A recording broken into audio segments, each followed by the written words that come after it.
ይሁዳ ወታደሮች እየመራ መጣ። ጴጥሮስ ኢየሱስን ሊወስዱት እንደሆነ አወቀ። በሩቁ ይከተለው ነበር። ፈርቷል። እንዳይጠጋው መከራው ከባድ ነው። እንዳይርቀው ፍቅሩ ታላቅ ነው። በፍቅርና በመከራ መካከል ጌታውን እያየ ጽድስር እየተደበቀ ሲያዩት እየተደበቀ እንዲህ ያለ በርቀት ኢየሱስን እየተከተለ ሊቀ ካህናቱ ግቢ ገባ። ሊቀ ካህናቱ ግቢ ሊገባ ሲል ስለማይታወቅ ዘበኛው አላስገባሉ። ዮሐንስ ደግሞ ውስጥ ገባ። ሁለት ብቻ ናቸው ከኢየሱስ ጋር። አይተዋላ ሊክዱት የማይችሉትን ክብር አይተዋላ። ዮሐንስ ቀስ ብሎ ወጣና አስገቡት ነገረለት ይላል። አሁን ጴጥሮስ ውስጥ ገባ። ሲያየው ጌታው ያ የዛ ቀን ፊቱ እንደ ፀሐይ ያበራው አይደለም።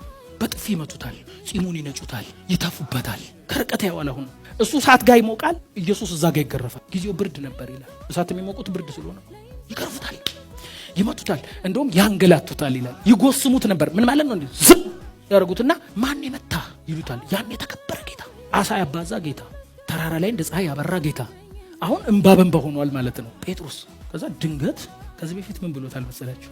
ጌታ ሆይ እኔ ማንም ቢክድህ ማንሲለው አይ ጴጥሮስ አለ እኔ የሚሄድበትን አትሄድም፣ ግን 3 ጊዜ እንደውም ዶሮ አይጮህም ላንተ አሉ።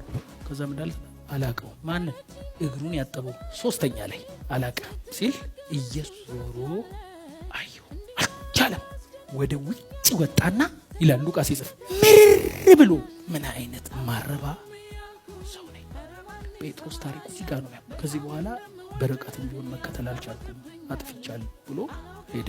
ጴጥሮስ እንደዚህ ያለ ደቀ መዛሙርቶቹ በተሰበሰቡበት ከዚህ በኋላ ያው ኢየሱስን ክጄዋለሁ፣ ኢየሱስን ትቼዋለሁ። ባያየው ኖሮ እንኳን እናቴ ትሙት ብለህ ትክዳለህ። እንደዚህ ፍጥጥ ተብሎ ተያይቷል። ልክ ሲክድ አይቶታል። ከዛ በኋላ ስላየው እንደዚህ ያለ በቃ እኔ ወደ ድሮ ስራዬ እመለሳለሁ ቻው ሲላቸው እኛም አብረን እንሄዳለን ብለው ወደ ገሊላ ሄዱ ይላል። ልክ እነሱ ወደ ገሊላ እንቅስቃሴ እንደጀመሩ ኢየሱስ ግን ከሞት ተነሳ።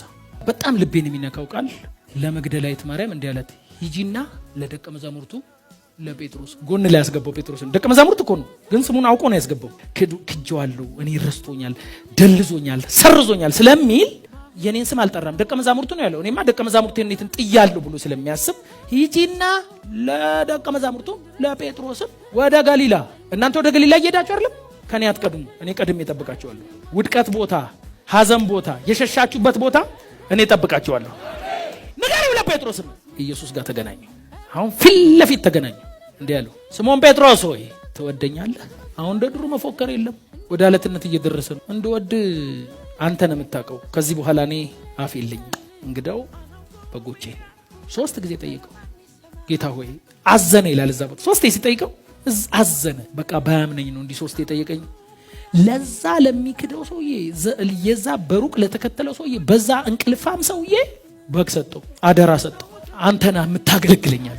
ወዳጆቼ እመኑኝ፣ እዚህ ጉባኤ መካከል በብዙ ተስፋ መቁረጥ ያላችሁ እናንተ ናችሁ ታላቅ እግዚአብሔር ቤት አገልጋዮች። እግዚአብሔር መልሶ ይጠቀምባቸዋል። ተስፋ ለመስጠት አይደለም ይሄን የምናገረው። የጴጥሮስ አምላክ ዛሬም ይሰራል። እንደገና ይረዳቸዋል። ከሸሻችሁበት መልሶ እንደገና ይጠቀምባቸዋል። እንደገና ይገለገልባቸዋል። በፍጹም አንተ ራስህን አትገልም። በፍጹም ከምድር አትጠፋም። አዲስ በረከት ይጠብቃቸዋል። አዲስ ሹመት አላችሁ። አዲስ ክብር ይጠብቀናል።